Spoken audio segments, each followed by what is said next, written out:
welcome back to the skid factory. We're up to the boring part of the job where you've got to fix everything so you can actually drive your twin turbo V12 LandCruiser. There's a fair bit of things to do to make the car actually usable just from age. The brakes, I can't bleed the brakes properly because these hoses are all buggered, which is a very common problem with old LandCruisers. We'll get a new set of hoses between the diff and the discs.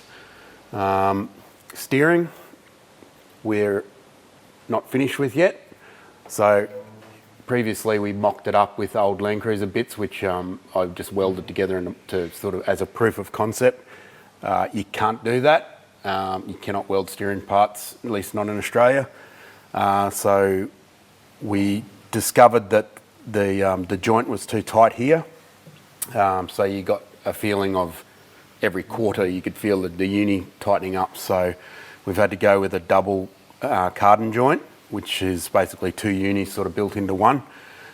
We bought all this stuff just from Summit in the States. You can actually buy the LandCruiser spline. I think it's some sort of hot rod thing where they use LandCruiser boxes or Hilux boxes or something in hot rods. So that goes from that LandCruiser spline into just a double D sort of shaft, which is sort of your generic steering shaft.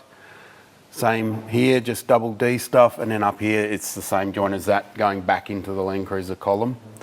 So that all works. The only problem is because we've got a double Carden joint now that flops around like this, which is no good. So we need two supports. This plumber block thing is way too big. I was never really happy with it. It's a nugget, that's why it's only just sort of tacked on there. We spoke to the engineer and he's happy for us to use these just sort of standard rod end things, which are still 3/4 shaft. They just slide through there. We then have to mount there, mount here to give it the required support, and then these uni joints will work correctly, and then the whole thing will move that, which is good because steering is good when you've got a twin turbo V12 in your LandCruiser. So let's go find some chunks of metal and do some fabrication.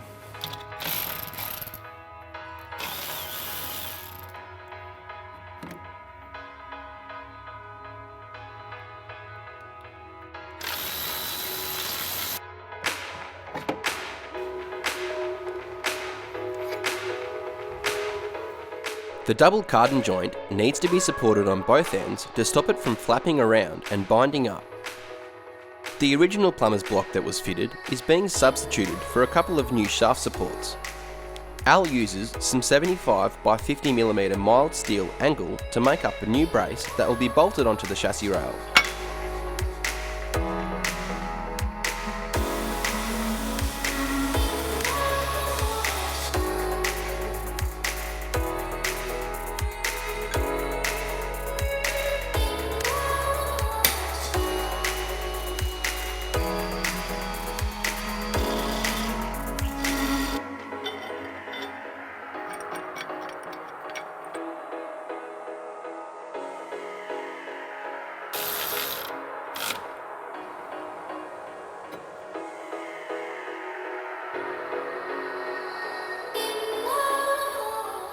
After using his brain, Al decides to mount the rear shaft support by using some 50mm box steel. Al checks that a socket is going to fit inside so the bolt can be done up, and measures up the box so it can be cut to the correct size.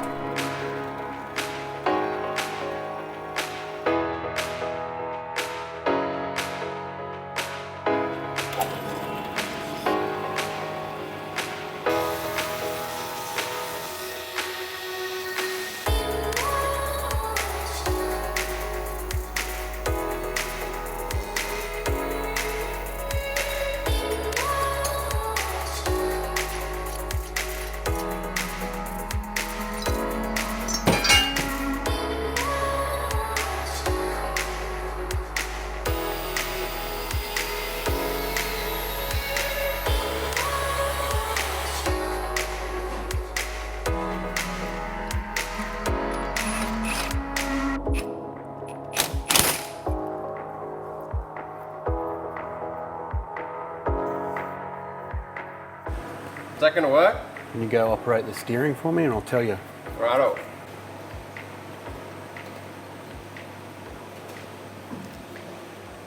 How does that feel, bro? Feels like a homemade steering 40 series.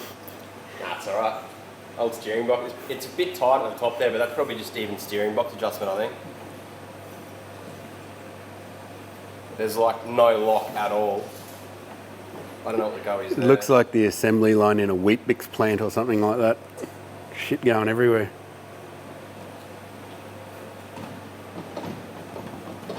Is that standard how much lock they have? You couldn't even turn this thing out if I don't reckon we get it out of the shed. No. That's hitting the lock stops, so it must be.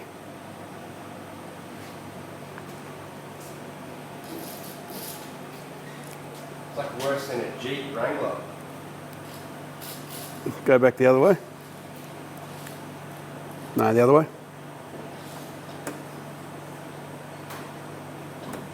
Lock stop.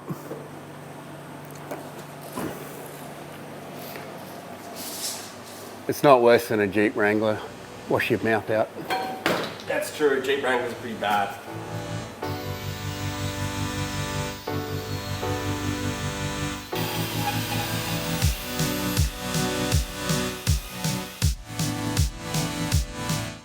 Al has made up some gussets to brace the bottom of the front shaft support mount. These are then TIG welded in. The rear mount also gets some extra bracing, and both are then bolted onto the chassis rail.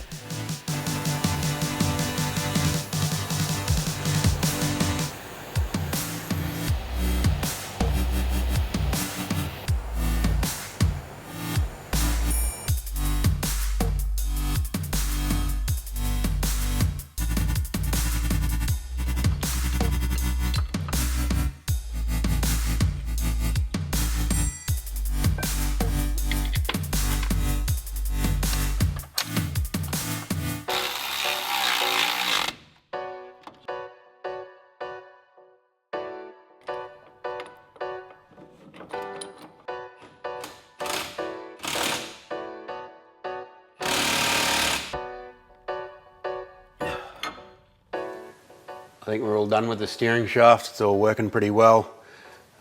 This bracket here was pretty straightforward, just a bit of angle with some supports on it. It's bolted through to the chassis.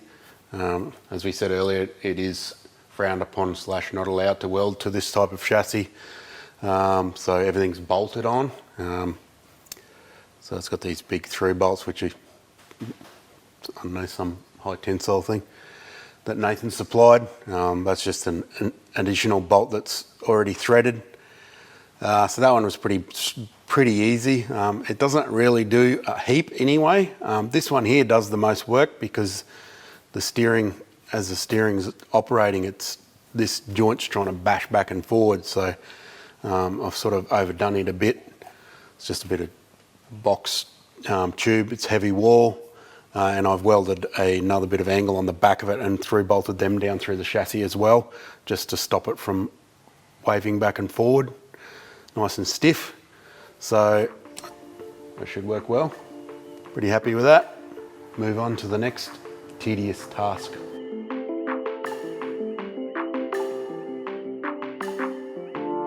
Both Nathan and Al aren't very happy with the sound of the V12, which is most likely due to the very restrictive catalytic converters and old mufflers that Nathan had fitted elsewhere.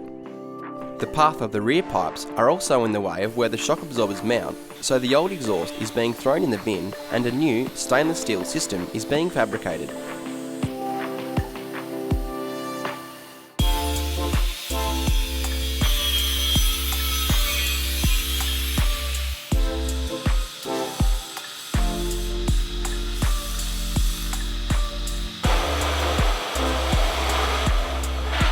Al is recycling the old mild steel dump pipe flanges from the previous system and has TIG welded them to some 2.5-inch stainless pipe. Using a series of mandrel bends, he pieces together the system with a new pair of 200-cell catalytic converters positioned in the dump pipes.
Since the intercooler pipes were fabricated, it came to our attention that the front shock absorber towers weren't fitted.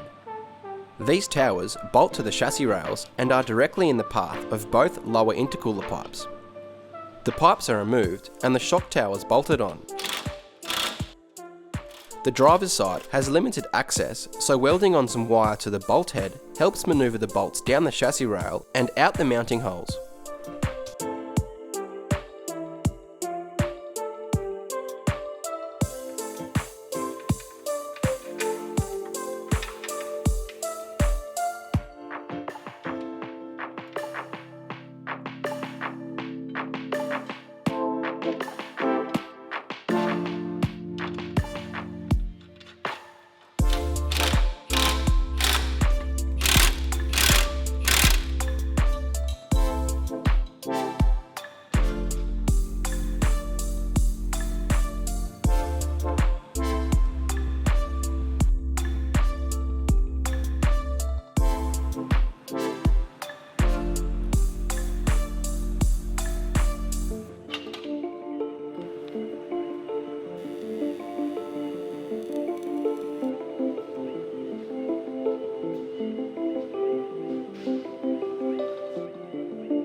Been working away at this shiny exhaust. It's about halfway up the vehicle now, which is where we need it to be so we can have a listen. It's all just 304 stainless steel. Got a 200 cell Euro 3 cat on either side. That's plenty for the application. We've plumbed the wastegate pipes back in the way Nathan wanted them. And I got a couple of mufflers mounted under here where the other ones were. They're like Magnaflow type, sort of generic copy sort of things of a Magnaflow that we use on most stuff. They're really cheap and all stainless. Flanged here, we're going to flange it again before we head on back into the rear of the car over the axle. We have fitted the shockies, which we should have done ages ago because now we have to redo things. These front ones, these aren't upside down. I'll go whichever way. Yes, I've checked. Cool it. So this tower has sort of got in the way of the intercooler pipes, so I'm going to just reroute them on both sides to get them out of the way. That's annoying, but you get that. That's why you put the car together before you start making pipes. The rear shocks we've fitted because, that was sort of half the reason why we're making a new exhaust is because the old exhaust went through the middle of where the rear shocks go. So that's all good to go. Now we can avoid them. If you're going to get stuff fabricated, you have to have the car together because you can't avoid things if they're not there. So just keep that in mind if you're taking something to a fabricator to get done, is assemble the car before you take it, because he or she can't know that something is there if it's not there. So just keep that in mind. So now we're going to have to fire it up and see whether it sounds any good, so we can work out whether to do a full twin system or go back into a single to try and achieve that V12 goodness. For the weld porn dudes out there that are, yelling at their keyboards at the moment, this is not purge welded. These aren't filled, they're just fused. This is obviously filled where there's a sort of a slip joint. If you are making exhaust out of stainless and you want to purge weld it, go ahead. I don't bother doing it on this sort of application because the heat's not there. All I do is use very minimal current, amperage, so it doesn't sugar on the inside. So I've done this for years. It works. It never fails. If this was an exhaust manifold before a turbo, then yes, I would definitely purge weld it. If it was a really high-powered car, I'd probably purge weld the dump pipes and stuff as well, just to make sure, because they're going to get really hot. But this is a relatively low-powered, low-heat vehicle, so this works perfectly fine. It's fast and effective, so that's how I do it. Let's fire it up and see what it sounds like.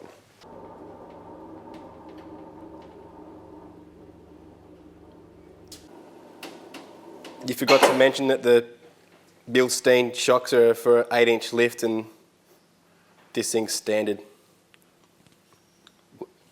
I didn't supply them. They're probably not the right ones for the application, but they fit and they won't bottom out because the front travel's been reduced anyway because of the sump, so they'll be fine. Looks like a fancy bit of gear.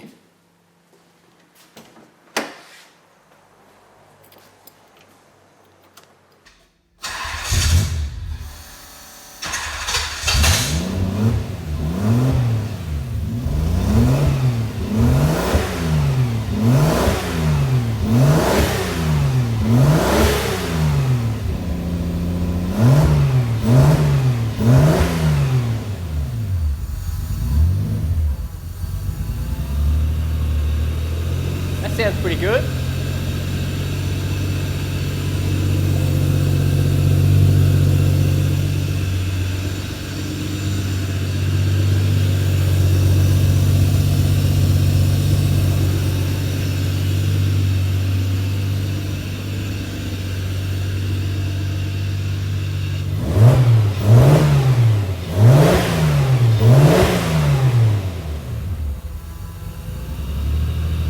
Sounds a lot better than it did before. Yeah, it does.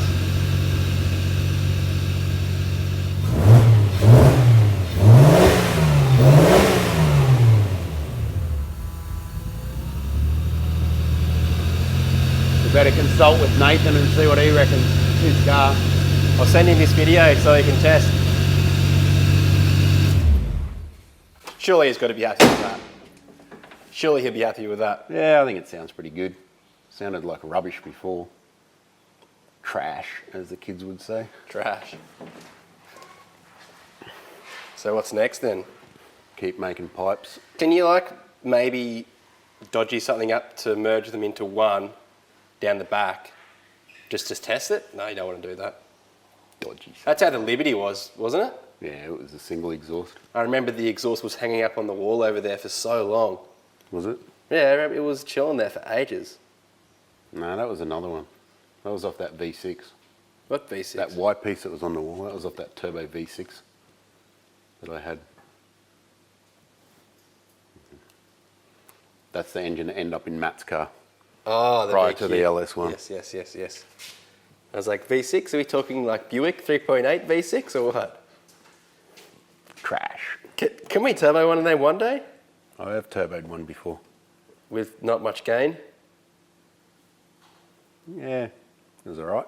They're big in the States, I know that. Remember they were all over Drag Week. Yeah, GNs, they're cool. Square body, Grand National. they're cool. Half of them probably had LS ones in them. Yeah. Or LS somethings. No, there was that other guy that had that.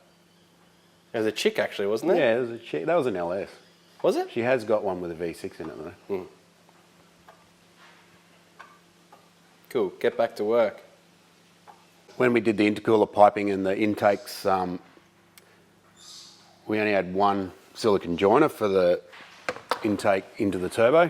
So we had to use this haggard looking thing that I keep just for purposes like this, just so we could continue fabricating. So since then I've got another one. They just ran out of them in town at the time. But we had to trim a bit off of it because it's too long. In the meantime, Facebook has been feeding me ads about this silicon hose cutter. And you know what it's like, you have a thought about doing something and Google reads your mind, and then all of a sudden you've got these Facebook ads popping up. But they kind of got it right this time because this thing's freaking cool. This is a silicon hose cutter, which as far as I know never existed before. That's why we always used a grinder or whatever.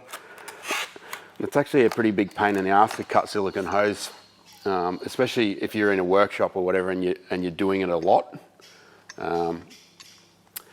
So I ordered one of these, and in the process I found out that the company's actually owned by a guy named Steve Weston, who used to own J&T Metal Spinning, which is like a aluminium metal spinning. They make trumpets and mandrel bends and donuts and stuff like that for doing fabrication work, and I used to buy my aluminium stuff off him years ago.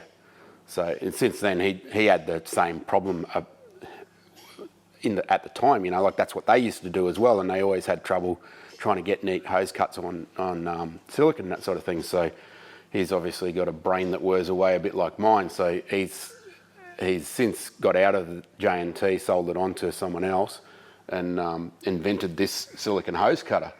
So after I bought it, I gave him a call and talked about it and told him what I was doing now.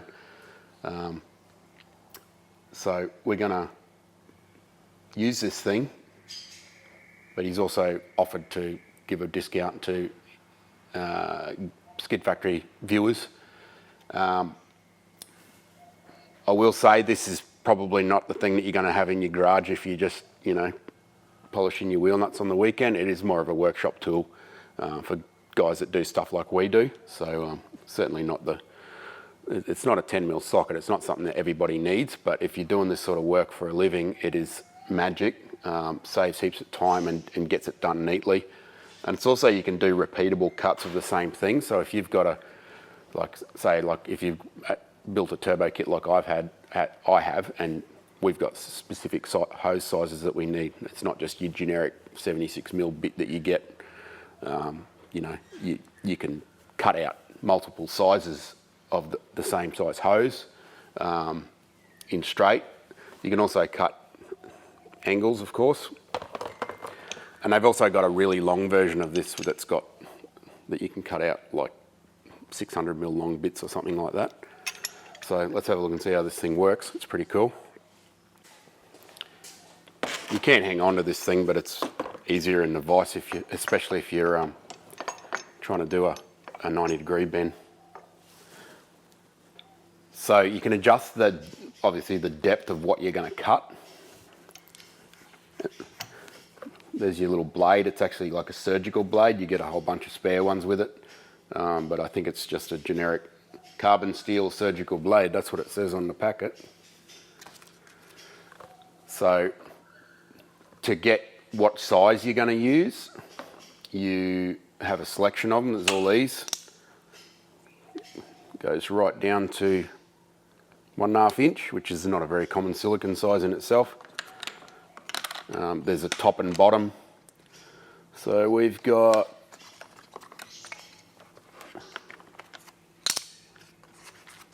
.3 inch.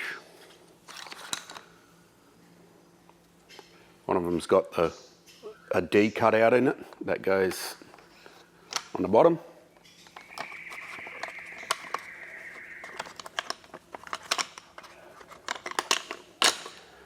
The other one doesn't.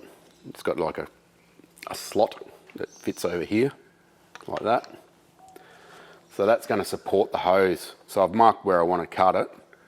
So now we just got to sort of shove it through. It's supporting the hose so it doesn't crush. And then we go around and get our height like that. There's two little pins that you sort of got to get in there.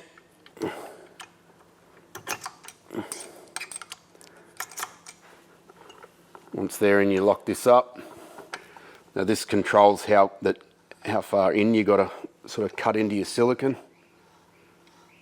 So it sort of pierces it. Once it's like that, you just sort of support it like that and start rolling it around.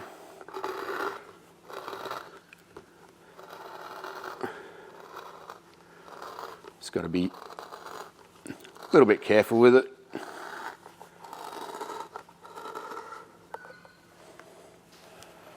Nice neat cut. This seems like nothing, but when you're doing this for a living, this thing is gold. Cutting silicon is a pain in the butt. So I was chatting with Steve and told him what we were up to with the Skid Factory and that, and he said he'll offer a Skid Factory discount for viewers who want to buy one of these bad boys. All you got to do is jump on the link and put in SKID Factory as like a discount code, and he'll give it to you for, it's normally $360 plus GST, and he's going to do it for like $299. This is Australian dollars, of course, including free freight in Australia. If you're overseas, then you'll just have to contact him about the freight. You might even get a free set of steak knives, but you better check with Steve. Good bit of kit. That's all we got for today's episode. We'll tidy a few things up and hopefully get that bad boy to do a shed skid next week. A few train spotters on the comment section have been mentioning what all this junk is here. It's been here for a while. I don't know if, I can hardly remember myself, but if you think you know what sort of engine that is and what it's going to go into, put it in the comments and we'll see if you're right. If you follow our Facebook and Insta, you might have seen some clues. We've partnered up with Hughes Performance, the automatic transmission specialist from the States. They've given us a transmission to bolt onto the back of this engine. And we've also got some really cool Australian companies on board. This is going to be a really good build. We're looking forward to it. It'll be a little while yet, but we're collecting parts at the moment, and we all know that's the most important part of your eBay build, collecting parts. David Fraser. Thanks for watching.